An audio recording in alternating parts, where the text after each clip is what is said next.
Mga paraan upang matakot na mawala ka sa ka-LDR mong lalaki. Yes, mga kamamay, mga bagay na kailangan mong gawin upang matakot siya na mawala ka, lalo na kung LDR relationship kayo. Okay? So kalimitan mga kamamay, kapag long distance relationship, minsan, okay, hindi na nagkakaroon ng oras, hinahayaan ka na lang ng isang lalaki sa araw-araw. So ngayon, mas itataas natin ang pagkatakot ng isang lalaki, lalo na kung kayo ay nasa LDR relationship na mawala ka sa kanyang buhay.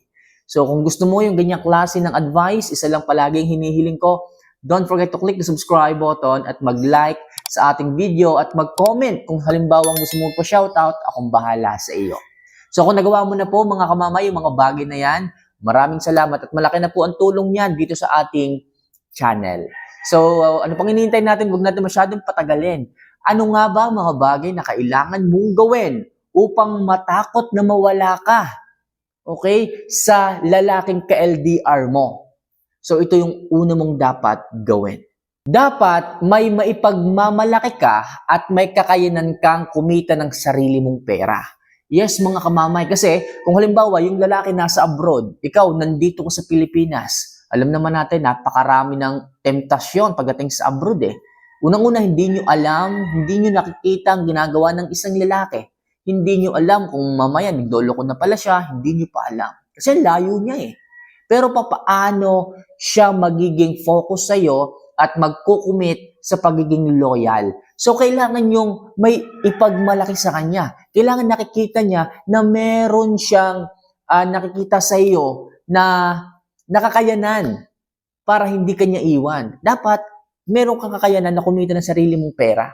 Dapat, meron kang kayang ipagmalaki sa kanya. Yung tipong kahit mawala siya, walang mangyayari sa iyong masama. What I mean is, kahit mawala siya, hindi ka mamumroblema sa pera. Hindi ka mamumroblema sa atensyon. Hindi ka mamumroblema sa pagmamahal niya.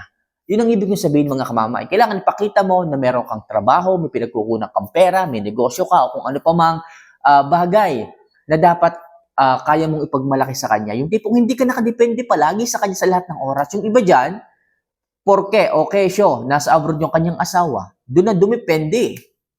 Naging tamad na. Hindi na humanap ng racket, hindi na sumideline, hindi na ipinrove sa lalaki na meron din siyang buhay, na meron siyang kakayanan kumita ng sariling pera. Naging palaasan na eh.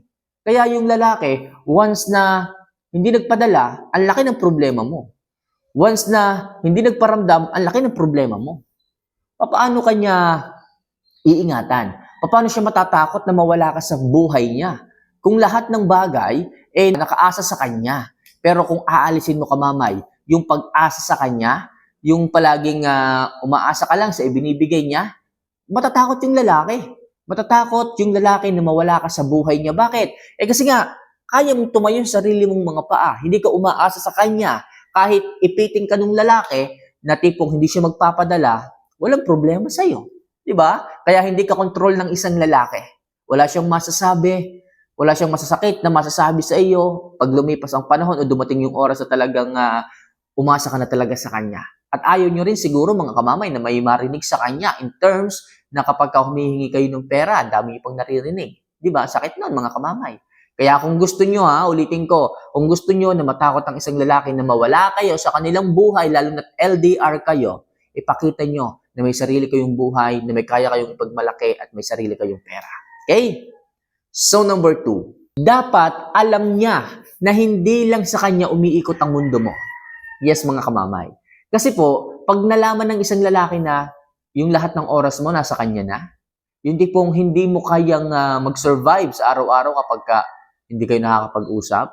Yung tipong gusto mo, lagi mo siyang kausap, lagi mo siyang ka-chat, lagi mo siyang ka-video call, which is hindi naman yung tama, hindi naman yung po pwede. Ipakita niyo mga kamamay sa isang lalaki na kapag nasa LDR relationship kayo, hindi lang sa kanyang atensyon ninyo. Hindi lang sa lahat ng oras, inihintay mo siya. Yung iba kasi dyan, katatapos lang mag-usap, hihintay na naman yung ilang oras. Walang ginagawa. Ipakita niyo rin na may mundo kayo sa labas ng inyong relasyon. Yung tipong pwede kayong lumabas, bumisita sa inyong mga magulang, sa mga mahal niyo sa buhay. Magsaya rin kayo, wag lang puro lalaki, wag lang Diyos isang lalaki kasi pahirap din po yun. Lalo kang iiwanan ng isang lalaki kapag nakadepende ka sa kanya. Lalo na't wala siyang nakikitang mga taong pinag-expendan mo ng oras, yung tipong hindi ka nagiging masaya sa iba, bakit hindi mo subukan na maki-join sa mga kaibigan mo, maki-hangouts din paminsan-minsan? Gaya ngayon, Papasko, makipag-party-party ka din. Kung may Christmas party sila, sumama ka, maki-join ka. Pakita mo sa lalaki na may sarili kang buhay. Hindi ka lang sa kanya nakadepende. Hindi lang hinihintay mo palagi siya. Pag ganun mga kamamay, hindi matatakot ang isang lalaki na mawala ka. Bakit? Kasi lagi kang nakadepende sa kanya. Lagi kang naghihintay sa kanya. Siya lang yung kasiyahan mo. Sa kanya lang umiikot ang mundo mo. Which is pag gumawa siya ng kasalanan, nagloko siya, hindi siya mangangamba kasi wala kang ibang tatakbuhan, pipiliin mo pa rin siya kasi nasa kanya ang kasiyahan mo. Which is ayoko mangyari yun. Kaya please, piliin nyo ring makisama sa iba. Huwag nyo ipakita na siya lang ang mundo nyo. Okay, sa ganyang paraan mga kamamay, matatakot ang isang lalaki na iwan ka o mawala ka sa buhay niya. So next, kapag nakikita niya na marami kang source of happiness, gaya nga nasabi ko sa inyo mga kamamay, hindi matatakot ang isang lalaki na mawala ka sa kanya kung sa kanya lang nakadepende ang inyong saya, ang inyong pagngiti. Kaya kailangan nyo rin humanap ng different source of happiness sa inyong buhay. Huwag lang kayong dumepende sa kanya. Hindi nyo dapat idepende ang inyong saya, ang inyong feelings, ang inyong nararamdaman sa isang lalaki. Yung tipong pag nagkaaway kayo, pag nagkatampuhan kayo, malungkot na kayo buong buwan. Huwag ganyan. Kailangan pag nag-away kayo, dapat meron kang ibang source of happiness. Yung tipong mga kaibigan ninyo, pwede kang mag-share ng iyong nararamdaman. Sabihin mo, friend, dapat mga babae lang ha, friend, nag-away kami ni jowa. Ilang araw na rin kami hindi nagkakaimikan. Ilang araw na rin akong tinitiis. Ang ginawa ko, hindi rin ako nagparamdam muna. So, pag ganun may pagsasabihan ka, yung mga kaibigan mo mga babae, nadadivert yung sakit, hindi talagang buong-buo mong tinatanggap. Kasi, merong nakakapagpasaya sa iyo eh. Kahit paano, nawawala-wala yung sakit eh. Pag nakikita mong ngumingiti yung mga kaibigan mo, nadadala ka na rin. Kahit paano, temporarily, nawawala yung sakit. Ganun pong ibig sabihin. You need to have a different source of happiness. You need to find.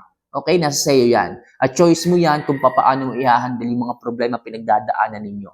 At pag nakita ng isang lalaki na marami ka palang source of happiness, mababawasan ng away ninyo. Kasi nga, imbes na mag-focus ka sa lalaki, mag-focus ka sa ibang tao. At iisipin din ng isang lalaki, dahil mga lalaki yan, na baka sa ibang tao kung mag-share ng nararamdaman, huwag naman sana sa ibang lalaki. So, advance din mag-isip ang isang lalaki. Kaya, may iwasan niyang awayin ka, may iwasan niya magkatampuhan kayo, at matatakot siya na mawala ka sa buhay niya. Di ba? Napakaganda.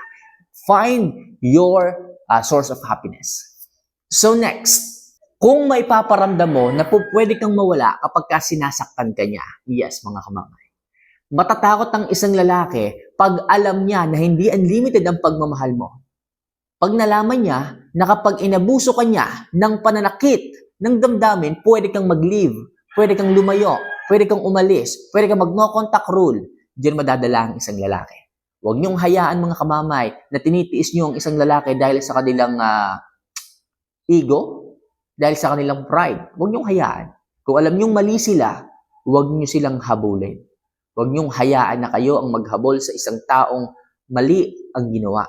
Yan yung mga maling tao ang bumalik, magsisi, ang mag-approach muli sa inyo kung alam niyo sila yung nagkamali. Kung halimbawa ang pinararamdam ninyo na pwede akong mawala, minsan kasi tatikimin ninyo ng no contact rule.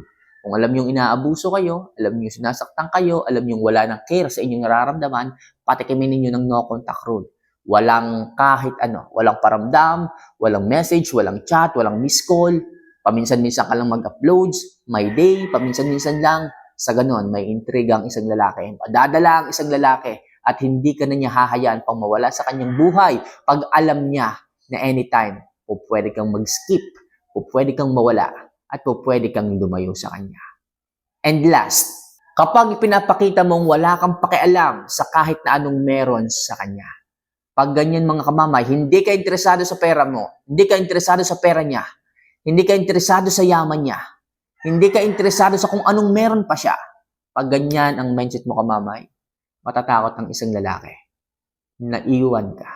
Matatakot ang isang lalaki na mawala ka sa kanyang buhay sapagkat ikaw yung babaeng hindi materialistic. Ikaw yung babaeng hindi nakadepende sa kung anong meron lang siya. Sinasabi ko sa inyo mga kamamay, magiging matibay ka at mas magiging matibay ang pundasyon mo sa puso ng isang lalaki kapag kaganyan. Huwag mo lang ipakita na interesado ka sa kanyang pera. Huwag mong ipakita na interesado ka sa kanyang ari-arian sapagkat gagamitin niya ng isang lalaki laban sa iyo. So, yun lang muna sa ngayon mga kamamay, mga bagay na kailangan yung gawin upang matakot ng isang lalaki na mawala ka sa kanyang buhay, lalo na't LDR relationship kayo. So, paano mga kamamay, kung nakarelate ka dito, mag-comment ka. Kung may katanungan ka, mag-comment ka rin. At huwag mo lang kalimutan na mag-subscribe, mag-like, at syempre, mag-comment nga.